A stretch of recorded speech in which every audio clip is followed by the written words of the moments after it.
విశాఖ వేదికగా సేనతో సేనాని 28, 29, 30 3 రోజుల పాటు జరుగుతూ ఉంది.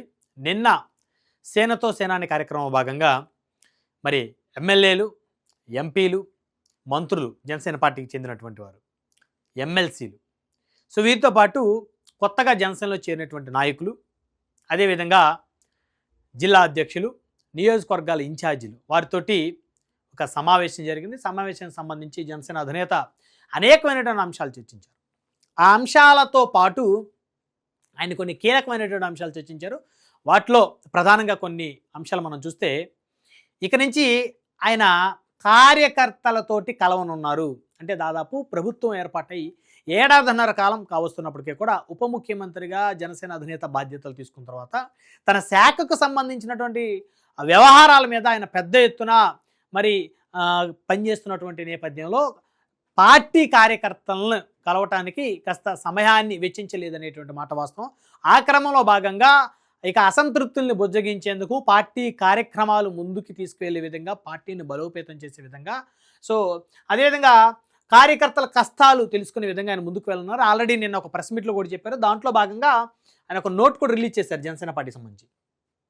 కార్యకర్తలు ఇళ్లకు వెళ్తా, వారి కష్టాలు తెలుసుకుంటా, అధికారం వచ్చే వరకు కార్యకర్తలకు దగ్గరగా ఉండి అధికారం వచ్చాక నాయకులు దూరంగా జరుగుతూ ఉంటారు. నేను అధికారం రాగానే కార్యకర్తలకు దగ్గర అయ్యేందుకే విశాఖ వచ్చాను. కార్యకర్త ఇంటికి వెళ్ళి ఒకరోజు నిద్ర చేసి వారి కష్టాలు తెలుసుకునే విధంగా, వారి కష్టాలు తెలుసుకునే విధానం ప్రారంభించాలని గాజువాకకు చెందిన శ్రీ సురేష్ కుమార్ ఇచ్చిన సూచన బాగుంది. సో ఆయన ఒక హాల్లో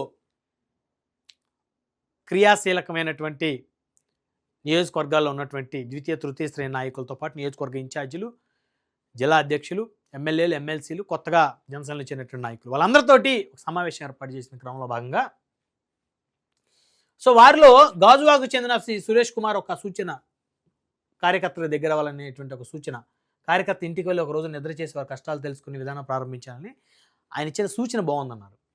వచ్చే విశాఖ పర్యటనలో అమలు చేస్తాను, వీలైతే ఒక రాత్రి అక్కడ బస చేస్తాను, లేకుంటే సాయంత్రం పూట కొంత సమయం ఉంటాను, శ్రీ సురేష్ కుమార్ ఇంటికి తొలుత వెళ్తాను. ఎవరైతే సురేష్ కుమార్ అనేటువంటి పార్టీ కార్యకర్త, పార్టీ నాయకుడు ఇచ్చినటువంటి సలహాని ఆయన తీసుకొని మరి తొలుత ఆయన ఇంటికి వెళ్తా అన్నారు. పిఠాపురంలోనూ ఆయన సొంత నియోజకవర్గం, ఆయన ప్రాతినిధ్యం వహిస్తూ ఉన్నారు పిఠాపురం నుంచి ఎమ్మెల్యేగా.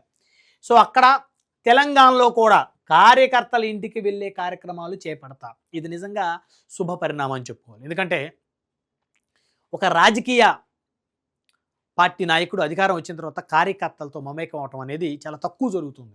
గత ప్రభుత్వంలో చూస్తే జగన్మోహన్ రెడ్డి గారు ఎమ్మెల్యేలను కూడా కలవని పరిస్థితి. సాక్షాత్తు ఎమ్మెల్యేలే చాలామంది ప్రభుత్వం దిగిపోయిన తర్వాత బయటకు వచ్చి చెప్పారు, మేము జగన్మోహన్ రెడ్డి గారిని కలవాలంటే కృష్ణమోహన్ రెడ్డి గారిని, ధనుంజయ రెడ్డి గారిని కలవాలి, పడిగాపులు కాయాలి వాళ్ళ దగ్గర, సజ్జల రామకృష్ణారెడ్డి గారిని కలవాలి. సో వాళ్ళే కలిసేవాళ్ళు కాదు, మమ్మల్ని అసలు జగన్ గారిని కలిసే అవకాశం మాకు రాలేదు అని చాలా వాళ్ళు బాధపడ్డ పరిస్థితి. సో కాబట్టి ఆ ప్రభుత్వం డైల్యూట్ అయిపోయింది ప్రజల నుంచి.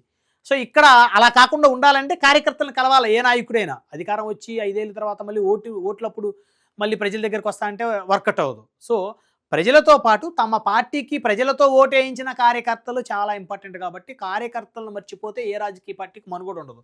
సో కాబట్టి దాన్ని పవన్ కళ్యాణ్ గారు చాలా సీరియస్గా తీసుకున్నట్టున్నారు. కార్యకర్త ఇంటికి వెళ్ళి వారితోనూ చుట్టుపక్కల వారితో మాట్లాడి వారి మనోభావాలు, ఆలోచనలు తెలుసుకుంటాను. ఆర్ఎస్ఎస్ కార్యకర్తలు ఎంతో క్రమశిక్షణ, నిస్వార్థంతో పనిచేసే విధానం ఆదర్శనీయం.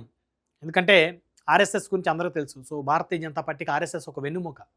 వాళ్ళందరూ కూడా చాలా క్రమశిక్షణతో ఉంటారు. సో వాళ్ళు కార్యకర్తల దగ్గర మరి బస్ చేస్తారు. కార్యకర్తల ఇళ్లలో మరి సాధారణంగా వాళ్ళు ప్రభుత్వ కార్యాలయాలు, మరి చిన్న చిన్న ప్రభుత్వ భవనాలు ఉంటే అక్కడ కూడా బీజేపీ నాయకులు బస్ చేస్తూ ఉంటారు, ఆర్ఎస్ఎస్ కార్యకర్తలు బస్ చేస్తారు. సో ఆర్ఎస్ఎస్ కార్యకర్తలు ఎంతో క్రమశిక్షణ, నిస్వార్థంతో పనిచేసే విధానం ఆదర్శనీయం. వాళ్ళు ఏ గ్రామానికి వెళ్ళినా కార్యకర్తలు ఇళ్లలోనే బస్ చేస్తారు, అంత నిబద్ధతతో పనిచేస్తారు. ఆర్ఎస్ఎస్ కార్యకర్తల భావాజాలం మనకు స్ఫూర్తిదాయకం. అంటే ఆ భావాజాలంతో వారి యొక్క స్ఫూర్తితోటి పవన్ కళ్యాణ్ గారు కూడా ఖచ్చితంగా ఆయన కూడా కార్యకర్తల ఇళ్ళకి వెళ్తాను అని చెప్తా ఉన్నారు. కార్యకర్తల ఇంట్లో బస చేస్తానని చెప్తా ఉన్నారు.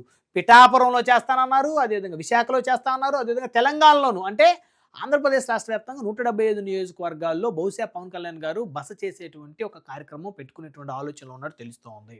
సో 175 నియోజకవర్గాలు కాకపోయినా కనీసం జిల్లా వ్యాప్తంగా జిల్లాకి ఒక 2-3 ప్రత్యేకించి గ్రామాలను కానీ లేకపోతే మేజర్ పంచాయతీగా సెలెక్ట్ చేసుకొని అక్కడ కార్యకర్తల ఇళ్ళలో బస చేసి వారి యొక్క సమస్యలు తెలుసుకుంటే, అంటే పార్టీ కార్యకర్తలు ఏం ఆలోచిస్తున్నారు, వారి సమస్యలు ఏ విధంగా ఉన్నాయి, వారికి ప్రభుత్వం అధికారంలోకి వచ్చినా వారికి చేయూత అందుతుందా లేదా, మరి వారు ఏ విధంగా భవిష్యత్తులో అభివృద్ధి చెందాలనే దాని మీద ఆయన కలిసి కార్యకర్తలతోటి మాట్లాడితే కానీ ఇష్యూ సాల్వ్ అయ్యే పరిస్థితి ఉండదు. కాబట్టి ఇది నిజంగా ఒక శుభపరిణామం అని అయితే ఖచ్చితంగా చెప్పొచ్చు.